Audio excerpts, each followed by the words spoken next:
What's going on, guys? Just making a simple video of how to breed mealworms. They're very simple. You want to start off with some mealworms, obviously. Technically, you could start off with 100 mealworms and go from there.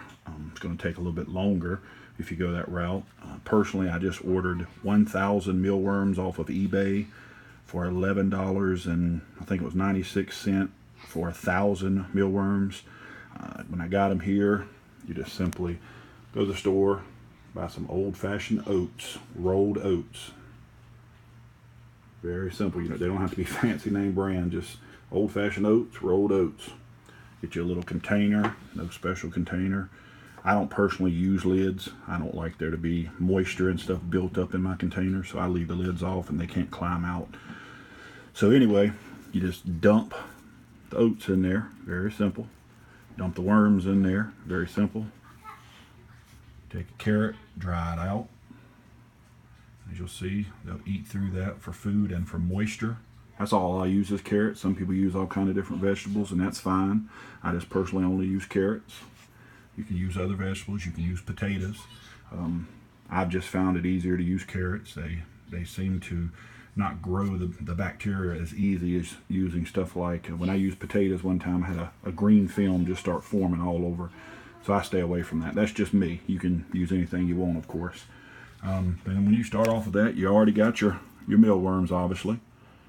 But mealworms, when they're not kept cold in a refrigerator, see, some people will keep them in a refrigerator in a little cup with some oats, and it'll kind of keep them in a dormant state where you can just get them out when you need them and feed them to your animals.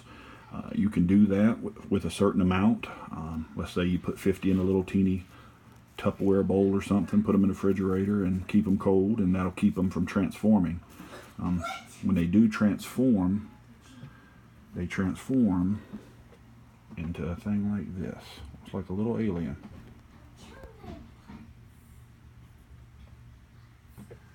You technically could let it go through all stages in one Tupperware bowl, one big old huge bowl or something. You can do that.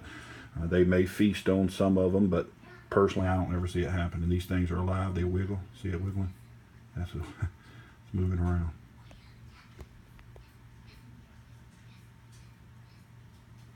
It's like a little alien.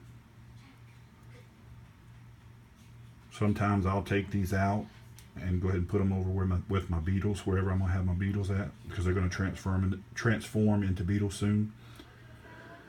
And when they transform into beetles, I just personally, you don't have to do this either, I just label mine and say beetles. I'm starting a new colony today, 5/23/16. I start putting my beetles in there. You can take these, throw that in there. Sometimes a beetle may eat that, but I hadn't actually ever seen it. I've read that they do, but I've never seen it happen personally.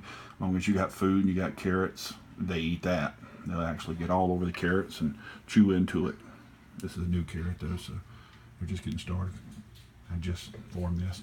Anyway, so you just put beetles and leave them alone. Leave them there for about 2 weeks. Then take all your beetles out, put them into a whole nother tub, and you can start a whole nother tub depending on how many mealworms you actually need. And obviously that matters how many animals you have to feed. If you got a lot of animals to feed, you want to start several of these tubs and just keep it going. Then after a while, like I said, after about 2 weeks, I take the beetles out, and then I just label this as eggs and baby worms. And I did that on the 16th.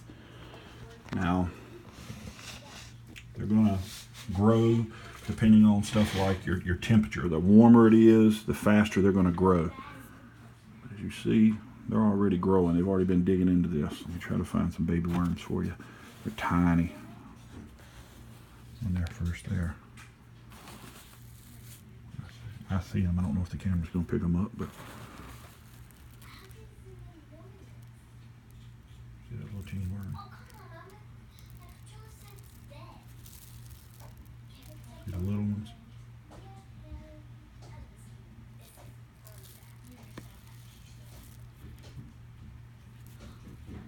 They're so small it's hard to see. There's one.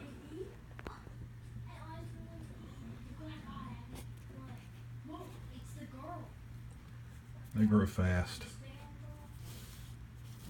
They're all over here. And I'll just leave them alone and let them grow, and when they get to the size I need them for my leopard geckos, etc., I just take them out and feed them. And you just basically rinse and repeat, so to speak. Just keep it going. I like to keep mine clean. If I find like a dead worm or a dead beetle, I take it out and throw it in the trash. I don't just leave it there to grow bacteria, fungi. I just don't like that personally. Every once in a while, no matter what, it just tends to happen. Sometimes the oats will start looking bad. They'll start growing like a darker film. Me personally, what I do in that particular case, I'll put a new piece of tape, and all you need is just regular old tape. I bought mine at Dollar General. It's real simple, so you can write on it. Sharpie marker. And again, you don't even have to do all this. You don't have to date. All this is just me. I like to keep stuff in my mind. I'm very forgetful, and I like to know what dates I started stuff, and kind of gives me an idea of when to expect worms, etc. In my mind, it just helps me. But you don't have to do all that. I mean, they pretty much do all the work for you. It's pretty simple. They're bugs. They've been doing it for over 6,000 years. Now, I know some of y'all believe in evolution and billions of years. That's fine. They've been doing it for billions of years for y'all, I guess. But for me, I believe in the word. So about 6,000 plus years they've been doing this, and they don't need my help. It's a cool little thing to do, to breed your own.